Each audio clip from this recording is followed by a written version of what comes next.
നല്ല മസാല ഷവായും തട്ടുദോശയും പൊറാട്ടയൊക്കെ റെഡി ആയിക്കൊണ്ടിരിക്കണ്ടേ. ആരും വണ്ടി എടുത്ത് പോകാൻ നിൽക്കണ്ട, ഇതൊരു ഫുഡ് സ്പോട്ട് അല്ല. നമ്മളെ ഒരു കല്യാണം കൂടാൻ പോയതാണ്. ഇതിന് മാത്രം ഫുഡ് ഉണ്ടായിരുന്നു. കയറി ചെന്നപ്പോഴത്തേന് വെൽക്കം ഡ്രിങ്ക്സ് ഒന്ന് കുടിച്ചാണ് തുടങ്ങി. വെള്ളം അങ്ങനെ കുടിച്ചുകൊണ്ടിരിക്കുമ്പോഴാണ് ഈ ബോർഡ് കണ്ടത്. അപ്പോഴാണ് നമുക്ക് ഓർമ്മ വന്നത് ചക്കരി മണ്ണിനെ കണ്ടേനെ. ചക്കരി മണ്ണിനും കണ്ടു, വിഷക്കലും തുടങ്ങി. ഒന്നും നോക്കിയില്ല ഡൈനിങ്ങിലോട്ട് ഗസ്റ്റിനൊക്കെ എങ്ങനെ ട്രീറ്റ് ചെയ്യണം എന്നുള്ളത് പറഞ്ഞു കൊടുത്തുകൊണ്ടിരിക്കുകയാണ് കാറ്ററിംഗ് ബോയ്സിനെ. മെനു നോക്കിയിട്ട് തുടക്കം മുതൽ ഒടുക്കം വരെ എങ്ങനെ കഴിക്കാന്നുള്ള പ്ലാൻ ഇട്ടിട്ടാണ് ഞങ്ങൾ ഇങ്ങോട്ട് കഴിക്കാൻ പോയത്. ഈ ഒരു പരിപാടി A to Z കാര്യങ്ങൾ റിയൽ ഇവന്റ്സ് ആൻഡ് കാറ്ററിംഗ് ആണ് നോക്കണ്ടേ. അതുകൊണ്ട് ഫുഡിന്റെ കാര്യത്തിൽ ഒരു പേടിയില്ല, ക്വാളിറ്റിയിലും ക്വാണ്ടിറ്റിയിലും ഒരു കോംപ്രമൈസ് ഇല്ലാത്ത ആൾക്കാരാണ് നമ്മൾ. ഫുഡ് കഴിച്ച് വയറൊക്കെ ഉഷാറായി നിൽക്കണം, മനസ്സും വയറും നിറഞ്ഞു. പക്ഷെ നമുക്ക് ഇവിടെ ഉള്ള ആരോടെങ്കിലും ഒന്ന് ചോദിച്ചു നോക്കാം ഫുഡ് എന്താ പാടുന്നില്ല.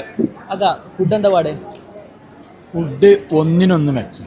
കാരണം എന്നറിയോ, ഞാന് ഈ ആളെ അലിയാണ് കാരണം ഈ അലിന്റെ ഫുഡ് ഞാൻ എന്റെ മകന്റെ കല്യാണത്തിന് ഞാൻ ഏർപ്പാടാക്കിയത്. നിങ്ങള് കാറ്ററിംഗ് എടുത്തിരുന്നു.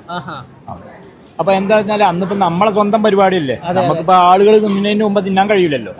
അത് കഴിഞ്ഞ് തിന്നപ്പോ എല്ലാം ഭയങ്കര ടേസ്റ്റാണ്. ഇങ്ങനൊക്കെ ഒരാൾ പറയണമെന്നുണ്ടെങ്കിൽ അത്രക്കും സാറ്റിസ്ഫൈഡ് ആയതുകൊണ്ടല്ലേ. ഒരുപാട് ഫുഡും ഡെസേർട്ട് ഒക്കെ ഉണ്ടായിരുന്നു, എല്ലാം കിള്ളും. ഉപ്പിലിട്ടത് മുതൽ ചായക്കട വരെ കണ്ടിട്ടാ. റിയൽ ഇവന്റ്സ് ആൻഡ് കാറ്ററിംഗ് അതൊരു സംഭവം തന്നെയാണ്.